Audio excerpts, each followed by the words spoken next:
Hey, aloha. Welcome to Hibachi Talk. I'm Andrew, the security guy. I'm not Gordo, the tech czar, as you can plainly see. With me today, I've got Christine, the security boss.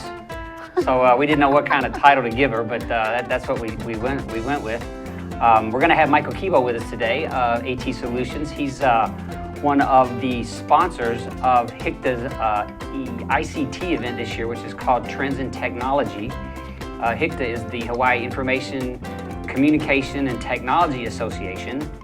There's our fancy logo. So our show is going to be on March 9th. Definitely come out, check it out. We're going to have a couple education tracks there in cyber and physical security. So it should be a really good show. Looking forward to it. We're looking forward to meet with Mike today and find out what ATSolutions is all about.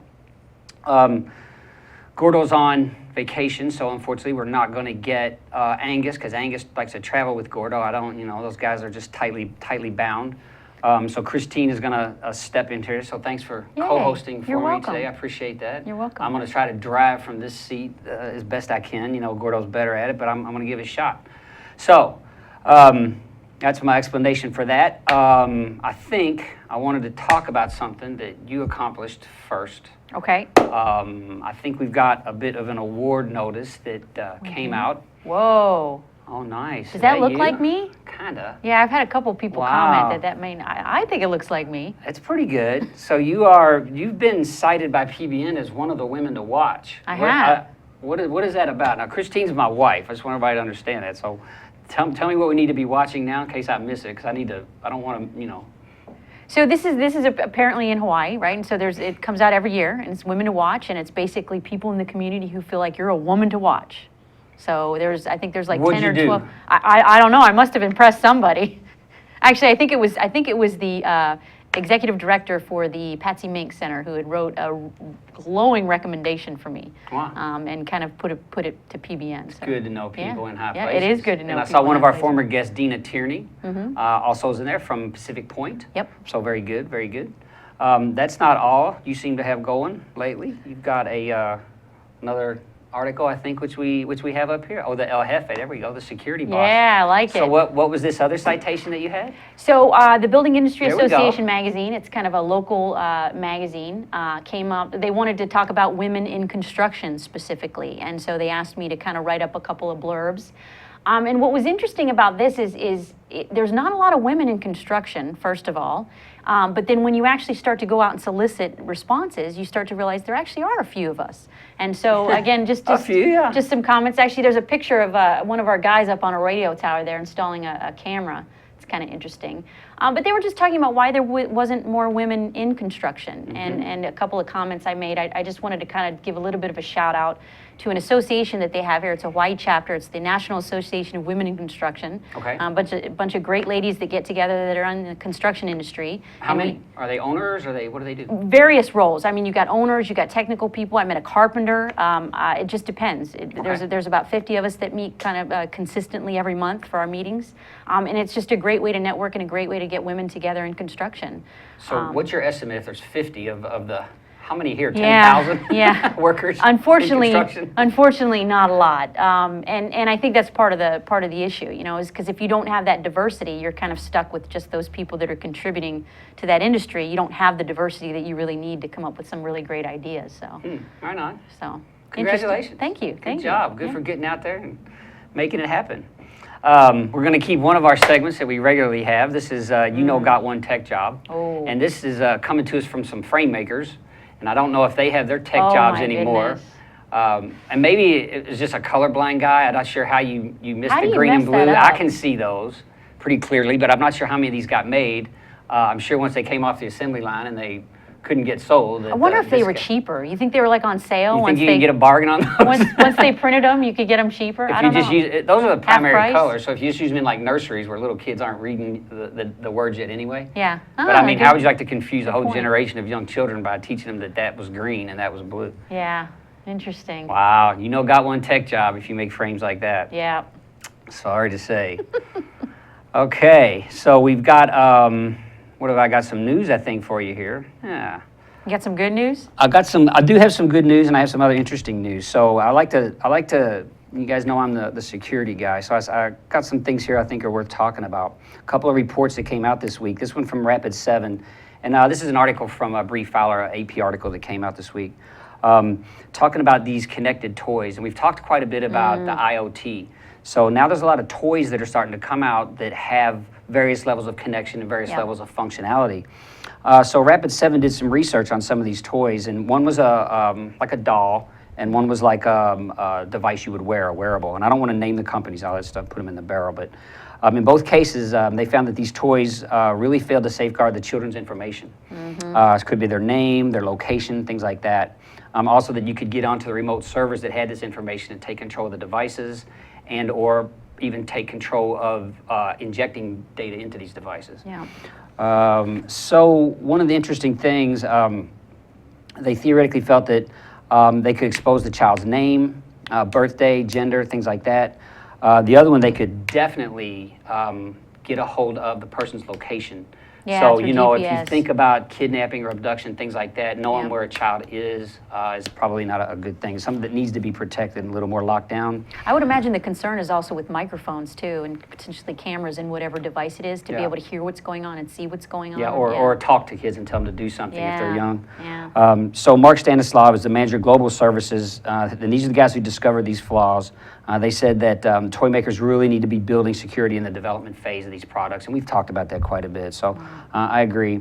They ultimately just concluded that toy makers just don't have the same commitment to security as a major technology company would have. So something to pay attention to if you're into IoT and you're into connected devices and you're getting stuff for your kids. Try to see if it's if it's got a security settings, if it's got any type of security, or if it's just wide open out there. So not to scare you, that was just some news. Now, interestingly, at the same time, the NSA has decided to merge its two big divisions. So it's always had the signal intelligence guys who brought in data and analyzed it and tried to figure out what was going on out in the world. And then we also have our group of hackers, the outbound attack guys. And they were like 3,000. There's about 8 times as many of the guys on the signal interception side. They've never had a lot of trust in each other for obvious reasons. One likes to work with industry and make sure that industry is doing the things it needs to protect its data. The other side of the house is obviously trying to hack those very same flaws in those industries. So there's some advocates that fear that the industry may suffer because of the advocacy for that side may start to fall. And the NSA has been a great fan, or a great a strong advocate for industry and helping them do things securely. So what's the benefit of that? What's the value to that? Good question. And one of the officials, and they weren't named, but said that it's really not a myth that people could operate under 2 sets of legal authority, one offensive and one defensive. He said he can actually sit at his desk, 1 minute be using signal intelligence data and the certain authorities that come with that, and then in the next minute he could be using the IA data and the authorities that come with that, and then his mission is not changing. He said, but you do need checks and balances in place. He talked about that, and you need to know what authority you're using at any given time, because obviously when you take an inbound vulnerability and turn that into an outbound threat, who are you using it against, all those types of things, there's authorities in place that drive what you're allowed to do with the type of information that you get. That's really interesting. A little more on the NSA. The MIT's technology review came out this week, and the NSA is talking about quantum computing threat and quantum computing being able to break all of the encryption that we have now. And their statement was, currently no one knows how to make quantum computer-proof encryption. And so the NSA is worried about this, and they're starting to look at it. Work in that area is still embryonic. But the algorithms that have been proposed by researchers in Microsoft and other places have not formally been proven safe. So obviously the NSA said the only recent advances in the field should make us worry about future-proofing systems being built today that are protecting national critical infrastructure. Now correct me if I'm wrong, but encryption in any way, shape, or form can be cracked. It's just a matter of time and right? I mean, So currently, in the algorithms that have been written today, quantum computers can crack them very, very rapidly. right, but you have to have a quantum computer, right? Right, And these which- things are not cheap and they're not always readily available, right? Well, and so interesting, Ela. So what they're saying is that probably in the next few years, so the leaders of Google's quantum computing efforts say they expect to have one in hand that might do useful work in just a couple of years. What about in So- my house? When, how Probably long? a decade. Really? Okay. Maybe I was just longer. asking. I was just asking. You know how this stuff goes twice as fast. This splits. What if I know people? In the NSA? Yeah, I mean, does Maybe that we make- could get Captain Bean to come on, or Commander Bean to come on from the NSA here and talk Maybe. about this a little bit with us. and give me one for my house? Is I it? doubt that, Okay. because they're It's worth a worried. They're shot, worried about right? you becoming a hacker. What they said is we can probably expect a considerable quantum security hangover, even if the NSA does manage to come up with quantum resistant cryptography standards. So it's interesting how far ahead they're looking at the things we have to do to protect our nation now. Yeah. And so I thought that was important. This is some good news, I feel, from my industry. The Biometrics Institute has released a finalized version of the Biometrics Privacy Guidelines. Basically, these are the 16 principles that issue like respect for client privacy, informed consent, the protection of biometric data that's been collected, the purpose, accountability, and sharing of that data, and the transmission of that data beyond national boundaries. And these guidelines are what get adopted by everyone in the industry, so suppliers, end users, researchers, and managers, and purchasers of those systems. So it's really just the public's assurance that the biometric managers have followed best practices. And this is a good guidance that our industry needs to keep putting out. And they revise this every few years. So we've been waiting on this one for a couple of years, actually. They'll do another guideline in 2 years. So that's some good news. That means my fingerprint is protected. If the people who use it follow the guidelines. Okay, that's important. That's right. very important. Big time. Here's some more good news that you might not know about. Travelers who sign up for TSA PreCheck are much more happy with their travel experience than those who don't. That's me. So here's a program that the feds rolled out that's working. And I just wanted to point that out because we talk a lot about failure in government, but here's one that's done, and to a tune of 66% to 47%, so pretty substantial. Well, let me ask you this. What happens when everybody's TSA PreCheck? Then we'll all be happier. A lot of happier travelers. And we're not going to get to this today, but I'm going to bring it back to you. I've got a every step you fake report, which is amazing about some of the hacks in a lot of the wearable devices. So we'll get to that next week or the week after. Yeah, Christine's got a security minute for us, I think. So let it roll. Got some pictures for me, Zuri? So I don't know if many people know, construction industry, not a lot of women in construction industry, but security is even worse. I don't know, how many women you count in that picture? I see 2. 2 or 3 at the most. Maybe 3, yeah. Hundreds I of think I see guys. 3. That's a lot of guys. That's a lot of guys. So it's kind of disappointing. I mean, actually, I shouldn't say that. The benefit is there's never a line for the women's restroom. But aside from that, a lot of the women I meet in the security industry are pretty amazing, and they're not just in sales and marketing. A lot of them are in the tech department, the research and development. Ownership. Like you. Okay, not a lot, but some. And I think that, the security industry is kind of an untapped resource for professional development for women. When you go into an industry and you're kind of like everybody else, nobody really looks at you and thinks you're unique or different. But when you're a woman and you're in the security industry, you're definitely unique and different, and people remember you. And so I think that's really a valuable piece of information for people who are looking to go into particular industries, might take a look at the security industry and say, hey, I can really make a name for myself. Is that how you're getting all them awards? Yeah, well, hey, it doesn't hurt. Doesn't Right hurt. on. So just something to consider. I mean, look at that. I can't see. No women. No women. No women. Yeah, we see women. that all the shows when we travel. They're just, it's got to be 95, 98% men. And again, you're lacking the diversity. If you're Sure. always going after the same person, the same individual, you're not getting any new input. You're not finding new ways of doing things. That's just disappointing.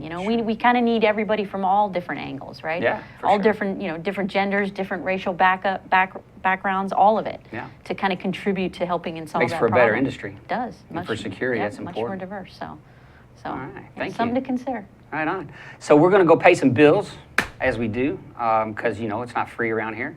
And we'll be back in just a minute. Thanks. Aloha, my name is Kirsten Baumgart-Turner, and I'm the host of Sustainable Hawaii at thinktechhawaii.com. We air live on the internet and also on Oceanic Channel 16. I'd invite you to come for a fresh new show every Tuesday from 12 to 1 o'clock.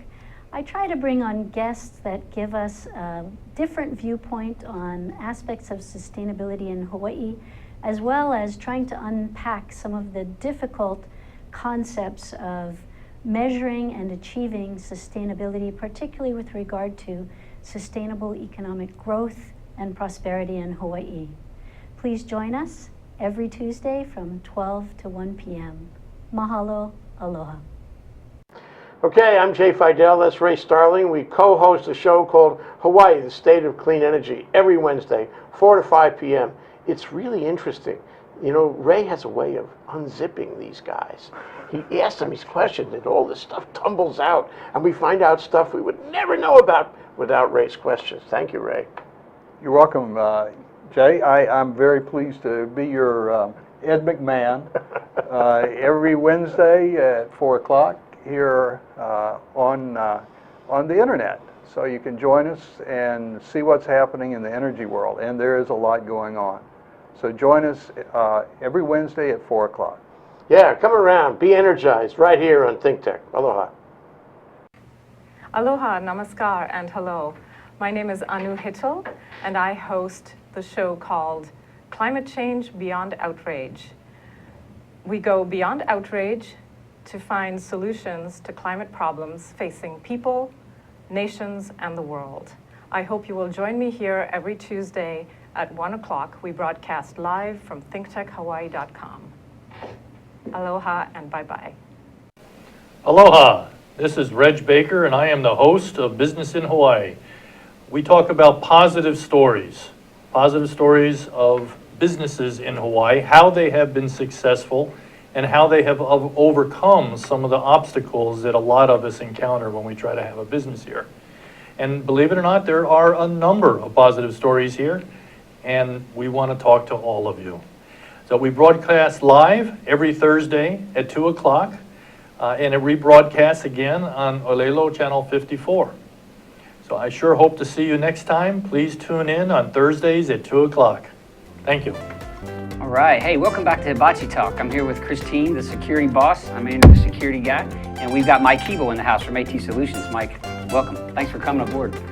Thanks for sponsoring our weekday event. We appreciate that. Look forward to having you down there.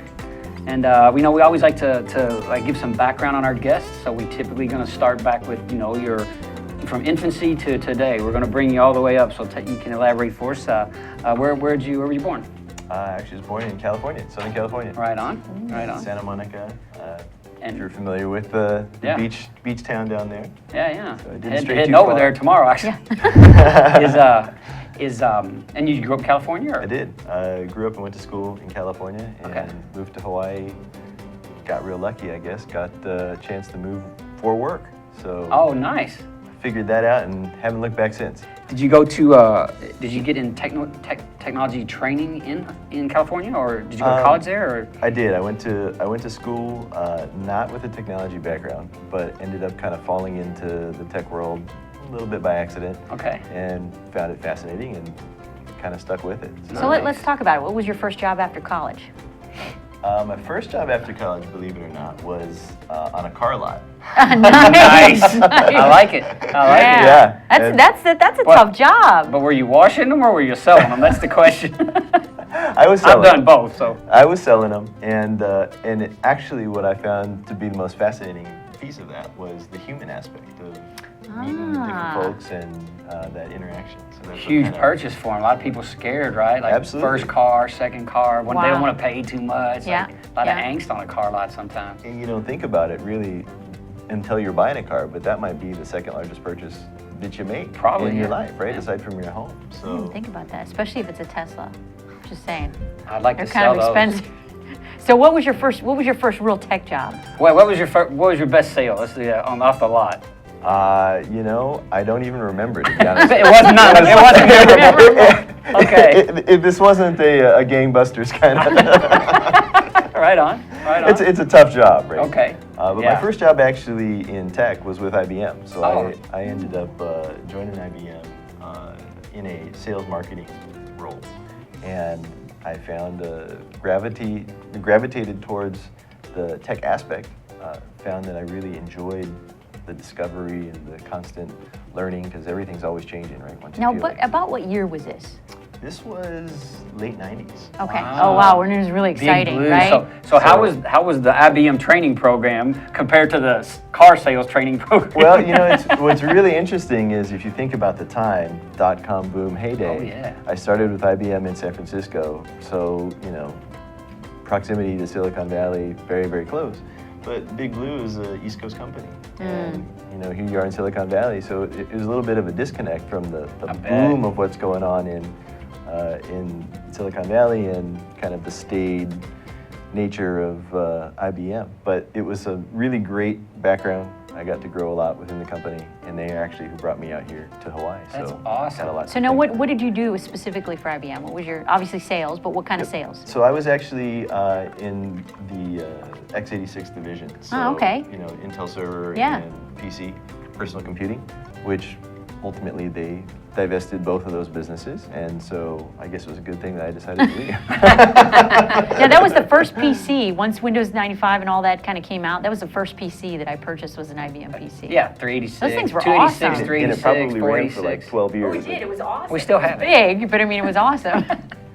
That's really cool. 16-bit, yeah. So interesting. So you end up out in Hawaii, right? So you transfer positions, right? You come out Came here. here to Hawaii to do something slightly different. So I actually took a role as a client-facing rep for IBM, supporting the entire product set. So Oh, wow. all hardware, software, services, really managing the relationship to make sure that our customers had, you know, a direct line back into IBM And the was that entire like city, the state, the government here? Actually, Like- it was commercial, and Okay. it was banking, finance, insurance. Ah, okay. So kind of more industry focused. But that experience got me wanting to stay here in Hawaii and Yeah. continue to grow, and kind of wandered my way into ATSolutions here today. Nice. So let's talk a little bit about that. So you're working for IBM, everything's going great, and then Well, I think everybody has an idea in their mind of what it must be like to live and work in Hawaii, and they're all wrong. Yeah, we talk to a lot of them. Yeah. Exactly. here I So- got a new one for you. Ready? So if you want to work in Hawaii, that's great. But are you willing to do the same amount of work and it only goes half as far? The money. Yeah, Yeah. so- That's the learning curve. Paradise tax, you know. Absolutely. And, you know, I realized I just wasn't having fun. I mean, here I am, I'm living in paradise, and I'm working 80 to the hours a bone. week, no surfing, just working. Yeah. Absolutely. So that was kind of the light bulb went off and Wow. said, hey, this isn't what I thought I was going to be doing. So Sure. that took me down a little path of some time off, just explored for a year and kind of Wow. enjoyed being on my own and doing some personal development.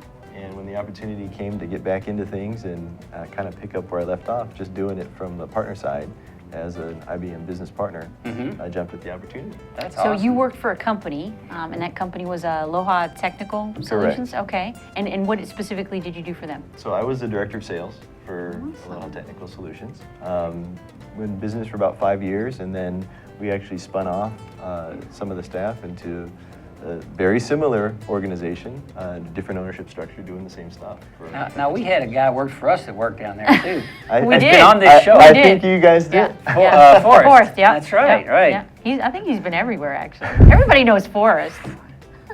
Forrest gets around Mr. pretty Aloha. good. Yeah, I'm that's glad. right, That's Mr. Aloha. That's right. Yeah, I think we actually did some business with you folks at Aloha Technical Solutions. Yep. Correct. Yep. Right on. So now the world has got to have changed from the old, hey, I need to buy myself a big, server and put it somewhere in a data center, to what they're doing now. So why don't you talk a little bit about the shift in what you've been selling your customers? Well, I mean, I think a lot of the questions that we get now are more theoretical discussions versus, hey, I need something. Yeah, It's where yeah. should I be thinking about running my workloads, or what are the concerns that I need to have? I don't want to buy anything, invest in something today that's going to be obsolete or Yep. going to need to throw away next year or the year after. So the cloud obviously comes up as far as concerns from both a security and safety, data security perspective. How do I know my data is protected? Where should I be planning to keep my workloads? On-premise, in the cloud, some kind of hybrid version of both of those. And we're seeing the chips kind of settle in around the idea of doing a hybrid approach. So most companies want the sense of security of keeping everything within their four walls where they can touch and make sure that they've got a good handle on their data. But at the same time, know that the capability exists to leverage cloud infrastructure and all that that can offer in terms of flexibility, potential cost savings, and because we live in a very unique geography, the ability to get all your data off in somewhere else in the case the tsunami does come in. Finally, somebody rational, right? Because you got those people who are like, oh no, everything's going to be in the cloud. Everything's going to be cloud, 100%. And, it's finally refreshing to hear somebody that's, I know, it's it's great, but it's not the know-all, end-all, be-all. So I appreciate that. Yeah, I mean, hybrid's the first safe step, I think, obviously. So Yeah. I agree with that. Yeah. So do your customers worry about, the safety and security, the encryption of the data, who owns it, like? I think it's overwhelming, quite honestly, for Really? a lot of folks to try and think about all the parameters that they have to be concerned about. And so there's a natural inclination to just say, well, I'm going to just keep everything here for the time being. But there are baby steps that can be taken to kind of get you into a hybrid approach, whether that's specific applications, your Salesforce or your Office 365, to offload some of those applications to a cloud provider, or it's backups, right? Sure. So they're a prime candidate to be able to take your data, get it securely stored off somewhere else, and maybe that's only in worst case scenario, kind of true disaster, need to bring everything back. But to the degree that there's a little easier sleeping at night knowing that a complete copy of everything that's critical to my business exists somewhere. Not here on island. It's Now, 15, 20 years ago, you had to worry. Was somebody changing that tape? We always Were worried. they checking that back up to make sure it was You running? had that experience, right? I did. A lot when that I did. Chewy tapes. I Yeah. remember that. Yeah. Take them off site. And today we're in sort of a hybrid environment in our office, so I understand. It's interesting. And I thought another thing that's interesting, when you talk about data and big data, where's IBM today? They got farming out Watson, right? So you've got access to what their vision was for how to take care of all this data, right? They're aggregating it and then sharing it out. I think we can like phone in questions or just call into Watson today and use it if you need it. Do you find the customers are more savvy with their questions, or is it still kind of the old, well, I don't really know, I just need Do it for me. I just need email?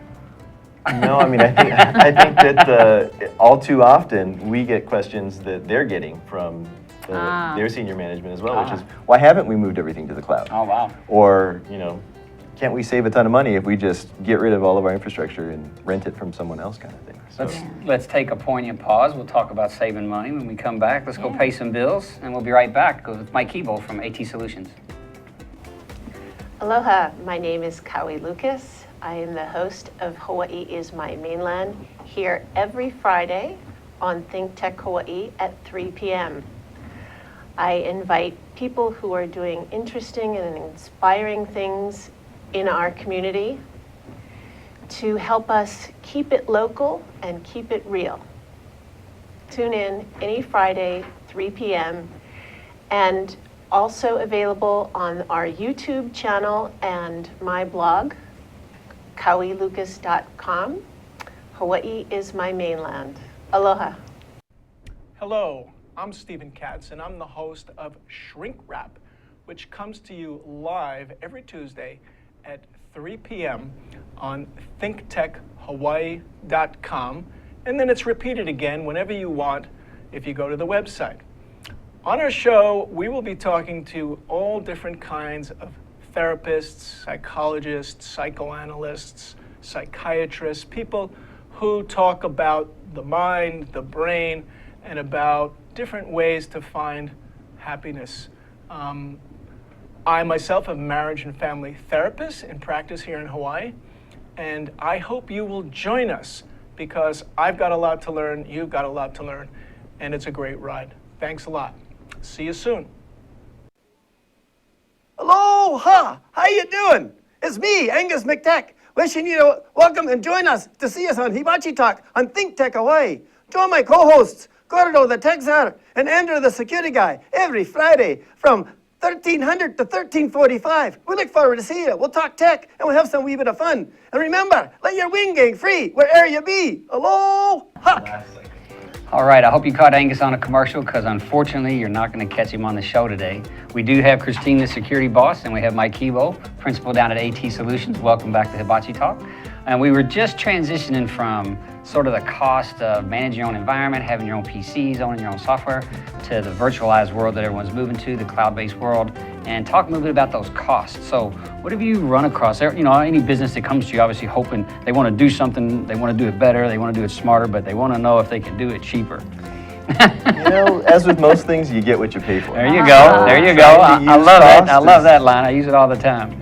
Cost should not be the motivating factor for Sure. making any kind of infrastructure decisions. At least that's our take on Great things. philosophy. And there's definitely areas that I think lend themselves more to being outsourced to the cloud or taken off premise. And really, backups are a key element of that. And Okay. I think that that's because there's twofold piece to that. One is an enhanced level of protection for the business, right? Very important. You know, if the tsunami large hits, disaster does sure. come and it takes down the entire business, at least the capability exists to restore not just data but systems potentially in a virtualized environment elsewhere, whether Exactly. that's in the cloud, whether that's in another company-operated facility that might be still Business continuity, right? That's huge. Sure. And so what he's talking about is, like, say you stick everything up in the Amazon cloud or Azure or wherever, your entire, as a backup, you could come back up to speed and be back in business the next day if a disaster were to hit your office here and take down your local resources. Correct. So Absolutely. good stuff.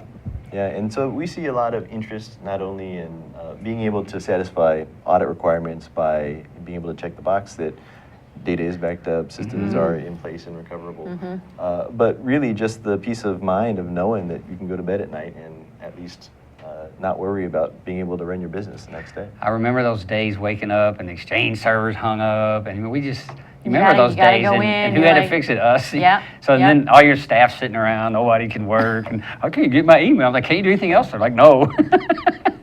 Now, does that play a factor into the whole ransomware concept, like backup and recovery and whatnot? You know, let's say I got 50 users and somebody gets something, Crypto everything locker. gets shut down, right? I mean, Sure. how much of a backup plays into that? Well, I think there's two elements to that, and one is just the trend as a whole to virtualize anything and everything, and really a virtualization first approach. So, in the past, when virtualization technology was relatively new, it might have been dev and test that was put into virtual first, and sure. we're seeing a complete shift now where really everything is going virtual on the production side. The whole You're seeing office. benefits, yeah, and to the degree that the entire infrastructure can be virtualized, That's something.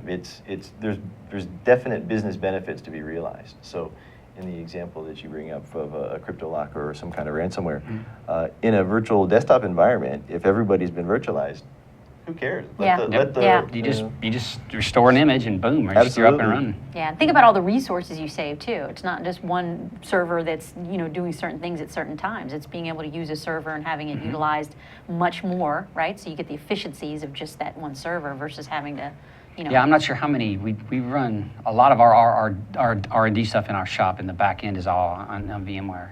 So that's just good. I don't know how many images we got back there, but it's a lot. Yeah. If I had to have Probably all more those than you machines, think. if I had to have all those machines, it'd be You a don't nightmare. ask. You just let We let the guys do their stuff. Yeah, It's great. yeah. And that's the wonderful part, right? It just works. Yeah. Yeah. So, Yeah, it's amazing. Do we need another server? No, not yet.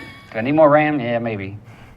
So let's talk a little bit about your customers. So are we dealing with big enterprise level systems, or what are we talking here? What do you mainly it deal really with? runs the gamut because I think the principles of benefits of virtualization can apply to any customer of any size. Okay. In the past, you might have not had any kind of business continuity or disaster recoverability for a medium-sized business because it was just cost prohibitive. Yeah, yeah. Buying double the equipment just to keep stuff somewhere else not Well, then doing you had to the have work. somebody to know how to use it, and then they'd have, what if they called in sick, and you only got one person? Absolutely. And now in our security world, we have requirements like that. Most of my DoD side, where it's hot failover and all that kind of stuff, and it is very expensive to implement. Yeah. They can afford it. They have that requirement. They need it. But for small business, it can be crippling. So therefore, they weren't getting backups. They weren't doing Right. these things right. And so we've seen, because virtualization has proven itself to be wildly successful, not just in terms of efficiency, both from a cost perspective, but also from an operational 5 nines, 6 nines kind of Yeah. availability perspective. Extending that investment out to be able to handle things like BCDR is a natural evolution. So we've got relationships with some ISVs that do software that will manage backup and replication of data, as well as allow customers of any size to enable a hybrid business continuity, disaster recoverability platform in the cloud. Amazing. Yeah. And so, could we offer this to people 5 years ago? Was it as good? No. When it first came, we were doing this, but it was not as smooth. It wasn't as felt. It wasn't as quick. And they put the resources under it now that it just runs. You know, that's Yeah. what's so amazing about Yeah. a lot of this You've technology. hit the nail on the head, is that you could build different piece parts that would do individual things, Yeah. but having the complete solution that really makes it turnkey and can apply from not only the Department of Defense level shops that have hundreds of staff to manage everything, down to the one guy who has to take his network hat off and put on his storage hat and take off his storage hat and put on his troubleshooting hat. Yeah, I think I've seen images of guys just like dragging and dropping entire environments, 50 virtual servers, Yeah. drag and drop them onto another piece of hardware, and now those servers are all running over here. It's just amazing the level of management that's available. The You tools think are about it from a crazy. small business perspective, or even a medium-sized business. I mean, you've got so many things to worry about. You got your business to worry about. The last thing in the world you want to have to worry about is all your IT infrastructure, right? So you're reducing risk, and it's a known cost. Every month, it's the same cost. It's not like month 8 you have to have a $30,000 capital outlay for a bunch of servers and hardware. And so that's what I love about the law industry has done that for years, because for them they love that monthly. Right? They love that monthly every month, because when they have partners who are part of that law organization for that period of time, those are the people that are paying for what they use, right? You don't want to have lawyers, put a $30,000 capital outlay when half of those attorneys may be retiring next year, or you might have new partners come into the fold. And so they really like it when something can be monthly or amortized monthly instead of a Well, and heavy scaled. capital I think outlay. talk a little bit about the scalability, right? So typically when you're running a virtual environment, we're just adding more processing power, more RAM as we add applications or build servers or services onto these platforms. Do you typically start off, are you leveraging that in the cloud? Obviously, it's pretty simple, but even in local data centers and things like that, are you guys doing that for folks as well? Is that a service that you're providing? Well, I think Christine hit on an excellent point, and that's the changing mindset of going from CapEx, every OpEx. 3 years, 5 years, I have to have this big outlay, and then I hope that I sized it right to Yeah, run yeah. through that period of time that it's on the Because books. you'll never grow, right? That's Oh, it. yeah. That's all you get, right? So a lot of shops find themselves in they're caught between the rock and the hard place. Sure. It's, I have to oversize what I think I'm actually going to need just Yeah. in case, and then maybe wildly pay more than I actually need, versus undersizing and then getting caught and having no recourse to grow that environment. So the changing mindset of taking a CapEx discussion and turning it on its head and turning everything into recurring cost and building it into a budget for OpEx. Because now you're seeing on the desktop side, the thing that most people think about when they think about computers, the point at which you access your applications to do your job. Yeah. If you can access that workspace from anywhere, from any device, securely, there's no big investment that has to be made up front in order to get that capability, and you can convert that cost. Normally you buy a PC every 3 or 5 years, just into a monthly software recurring cost. Call it a rental fee. Sure. But still keeping the environment in-house, Yeah. managed by the people that know your job, your work, your industry. Yeah. That knowledge is critical. So I think that's where a lot of people, the disconnect is between, hey, let's just take everything and move it out to the cloud.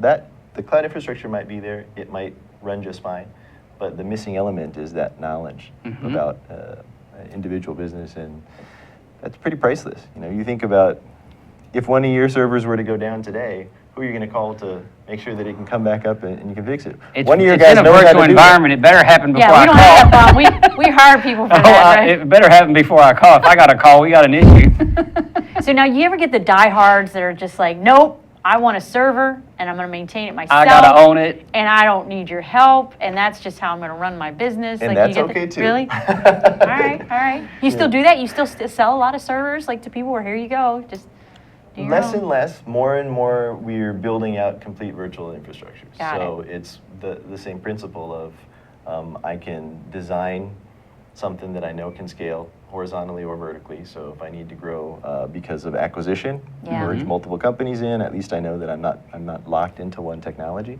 But then also, if all of a sudden business picks up and we're growing 1,000%, I can also just build the compute stack and expand that way. Wow. That's awesome. What happens to all They're those really fun servers, discussions right? to have. I know, mean, yeah, this yeah.